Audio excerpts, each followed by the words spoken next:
Good day everyone, it is Caitlin and today we are finishing out our yoked wool dress with accessories, collar, cuffs, necktie, handkerchief.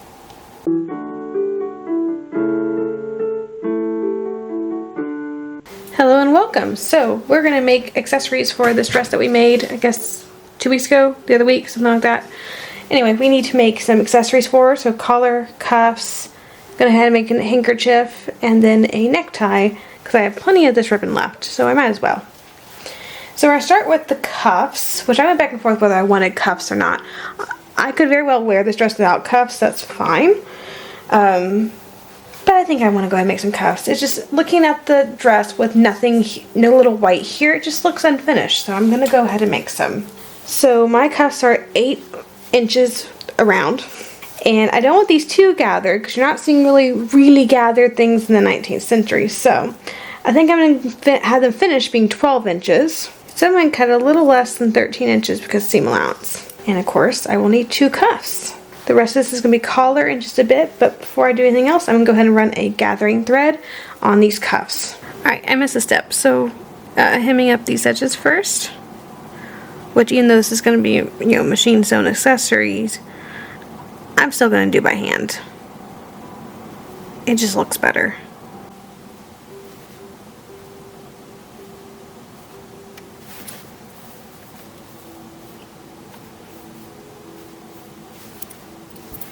And now the gathering thread, and I can put it to a band. We're going to machine sew it at that point.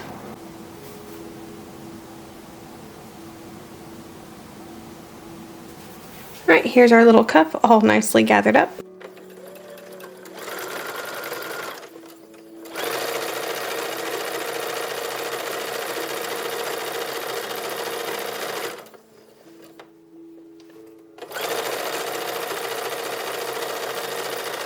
Now the only thing left with cuffs will be to iron this flat, which we'll go ahead and do, and sew up on the back side. And then we get to move on, but I think while I'm over here I'm going to go ahead and cut the handkerchief, and then we're going to finish sewing this first.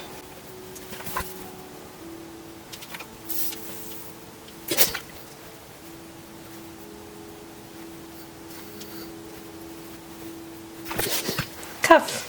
Now for handkerchief, we're going to use some light voile, and I think I'm going to cut it a little bit wider this time, maybe 25 inches. I'm going to go cut off the selvage just because it's not going to be on all the edges. Now I'm going to fold it over about 1/4 inch, and so when I sew, I'm going to fold it in half as I sew, and that way it gives me an 1/8 inch hem. Okay, handkerchief is all prepped, so I can go back to sewing the cuffs, and then we'll sew this. Alright, here's our little cuff, and it's just little whip stitches, hem stitches.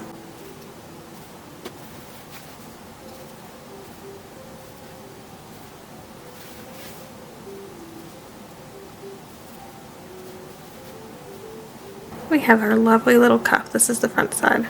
Can you see the beautiful design? It's a lovely little embroidery on there. And of course by the 1850s and 60s we had machine sewn embroidery that you could just buy. So machine sewn stuff like this is perfectly fine. Handkerchief. And I kind of alluded to what we were going to do earlier, but yeah, just fold it in half so you get a nice little narrow hem. Fold that over a little bit too much, so I could have actually done it a little bit less and had a nice little tiny hem, but this is still fine.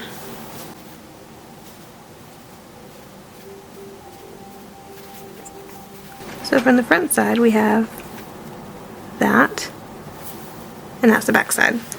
So I just gotta keep going around and around and around, and I cut this one rather large, so I'm gonna be here for quite a while. Something to be said for smaller handkerchiefs. Now typically I make my handkerchiefs of a bit more modest size. 18 to 22 inches is my normal, because that's what I see on originals, but you do see them bigger occasionally, and I just thought I would try something different this time. Forgetting that bigger sizes also means more sewing and more work. And of course you don't have to hem your handkerchiefs. You can do things like embroidery on the edges, plenty of white work, scallops that you could be doing on your handkerchiefs. I just don't have the time. And handkerchiefs, decorating handkerchiefs is one of those things where I don't like to do just on my own because it makes it perfectly functional if I just hem it right now, and that way I can use it. But if I ever have a spare 5-10 minutes at an event and I'm bored out of my mind, I can take it out and sew on it and do the embroidery there. So it's not something I typically do at the house. But there are tons of period embroidery patterns from Godey's and Peterson's and all the other ladies magazines for, you know, corners for pocket handkerchiefs, and names for marking the handkerchiefs, or edges and all that sort of fun stuff. So if you're into like the handwork of it, I'll just probably do that at a later time. And we're at the end. So I'll tie this off.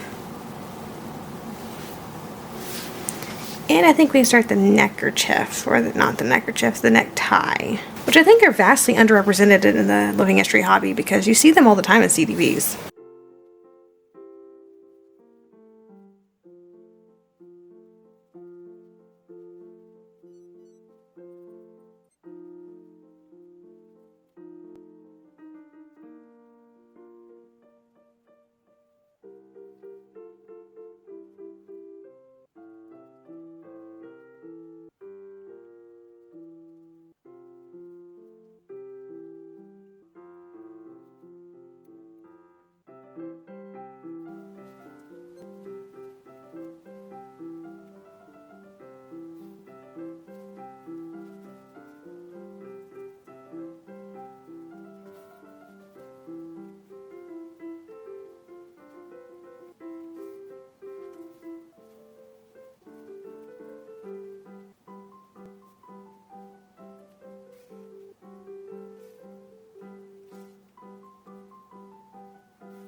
Now we're at the final piece, which is the collar.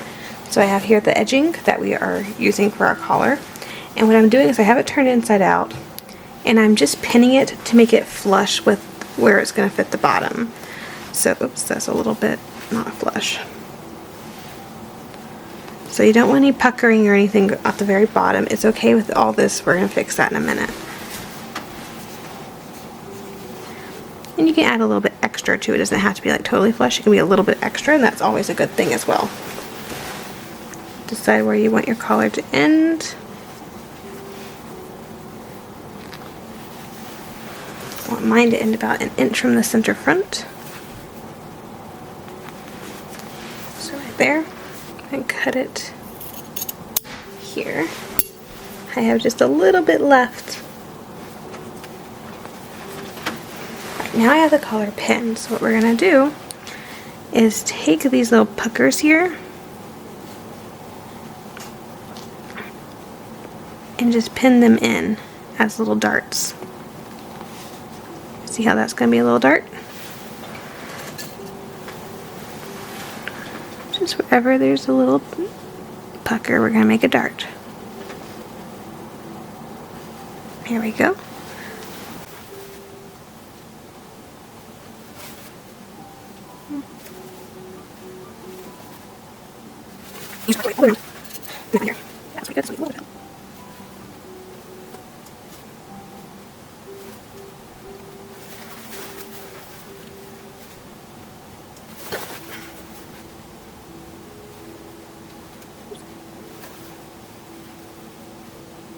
Okay, so now I have it fitting my neckline. I'm going to either by hand or by machine. I'm going to do it by machine. You can do either. Go ahead and sew each of these darts. And also go ahead and sew this front and the back. Just finishing this edge here. Oops, that was a dart. That was not meant to come out. Oops, that came right out. Okay, there are marks where it was, so let's go ahead, and there are the pinholes right here. Awesome. So now you have something that's vaguely collar shaped when you take it off. I can just stitch this up very quickly. We have all those little darts sewn. Alright, so I have the dart sewn. And you lay it flat, it really does take the collar shape, as you can see. So I'm going to go ahead and do these up by hand, the edges here. And the reason I'm doing these by hand instead of by machine is because it's going to look a lot better. So when you think about it, whenever you see it from this side, and you don't see these machine stitches, which is fine if you see machine stitching. It just doesn't look clunky, but you can barely see that, whereas this looks, machine work would be really clunky. You definitely see that line, and you don't see it with hand stitching as much, so it looks daintier. At this point, it's going to basically be just like making the cuffs. So I have here excess fabric. And grab my pins, put them where I can see them, along with all the other things that, you know, accumulate on my pin drawer. And we're just going to lay this right across. Now, whenever you're making a collar, it really is best to have an extra piece of excess fabric. It doesn't take much, just, you know, 1.5 inches of white cotton of some kind. And to put these on the edges of all your accessories is really the best bet, because when it wears out or gets extremely stained or whatever, you can take it off and your edging is still good, so your collar is still fine. And just replace it. It's basically like a facing is to a skirt. Alright, now this gets machine sewn. Or you can run it with a back stitch if you plan on hand stitching it.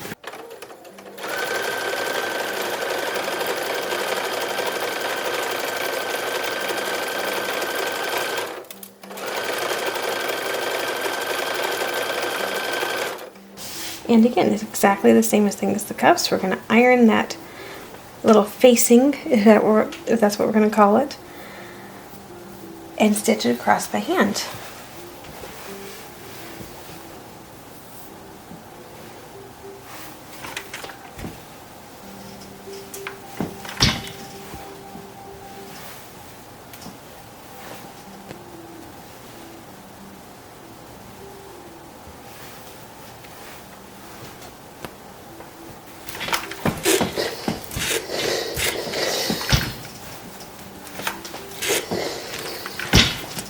And let's go hand stitch it. And as we said, we're just going to stitch this down just like we did with the cuffs. It's exactly the same thing, just bigger and curved.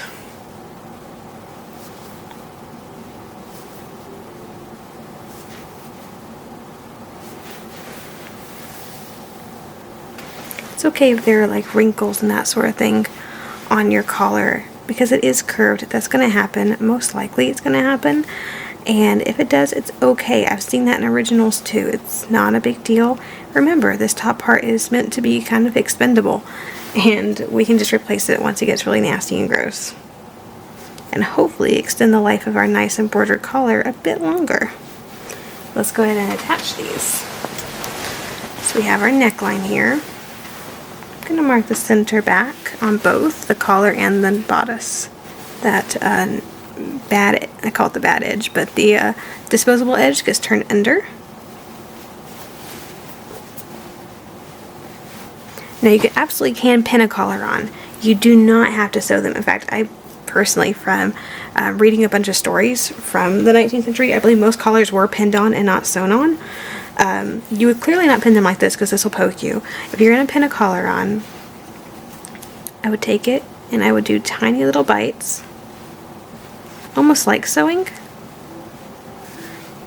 and take that end and bury it deep within the piping, because that's a very thick seam right there. So that way it's not going to come out to poke you at all. It's also not going to come out this way and show. I've done this before several times. If you pin it right, it will not come out and hurt you. It won't, I promise. You just gotta know how to pin them right. And yeah, sometimes it takes a little trial and error. But I have collars that have been pinned in, and I didn't know for 3 or 4 years until I finally took out that collar for washing and realized it was pinned, because they stay just as well as a sewn-in collar. And these are meant to be totally replaceable and interchangeable, so we're not doing nice stitches here. Now, whatever stitches you're doing, I notice I'm just stitching within the piping. I'm not actually stitching it to the bodice itself, because I don't want the stitches to be noticeable on the other side. And guess what? It's the same technique for the cuffs. Look, I made that a little too long. How did I manage that? That's okay. Here I thought it was going to be a little short because I made them 7.5 and the cuff measures 8. And by fix I mean just fold it under. Don't worry if your cuff is kind of flopping every which way. Once your hand is in there, it will keep it in place. It means I can exchange them a little bit more because these are very tight sleeves or very tight cuffs. And so if I put them on a different sleeve that's a little bit looser, they'll still fit. Alright, you already got this sneak peek a couple weeks ago, but here's the collar, all nice and pretty. Cuffs that look really good. Can't even tell that they're a little too big. Like once they're on, you can't tell. But just a little close up so you can kind of see them. It's just the right amount of frill. And there's the collar. You can see how nicely it lays.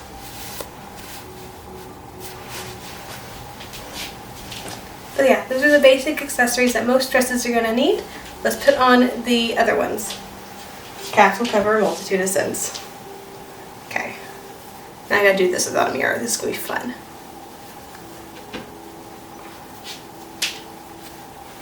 It's always great to get something really sharp like this right up close to your throat.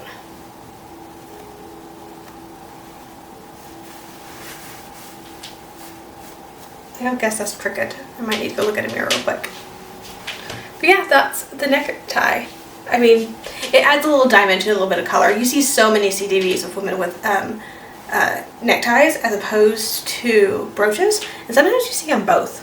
Rarely, but you do occasionally see them. Usually they pin on, which is fine by me. And sometimes you don't see the long tails. I've seen ones longer. I've seen them like go to here. And then I've seen like really short ones that are really small. I've seen thinner ribbons. I've seen thinner ribbons, thicker ribbons. I mean, there's so many options for neckties, and really we probably need to do a couple more videos on how to make different types of neckties because they are highly underrepresented in the hobby. So if you're a living historian and you want something that looks nice, but not necessarily, you can't afford a lot of expensive brooches. Even for working class, the reproductions can be kind of expensive. I own several of them. But this is a really nice alternative if you just have a little touch of silk ribbon or a little extra silk fabric that you can just line with some polished cotton and make it into a bow shape. It's a really good touch up here that doesn't cost a lot of money and doesn't take a lot of time because it's just a bow. You saw how easily it was. And of course here's the handkerchief. What we think of as handkerchiefs, or those tiny little dainty things, are from like the 1940s to 1950s. I mean, they're much newer than, and we think of them, oh, they're so dainty, they look so Victorian. They're not. They're 20th century. This is what handkerchiefs looked like, and this is the size of them. They could be a little smaller, like I said, 18 inches or so, for the 19th century. And you can get them very fancy. You can get them edged in lace. You can get them edged in embroidery. You can do all sorts of white work on them. You can do trimmings. This is a very plain one.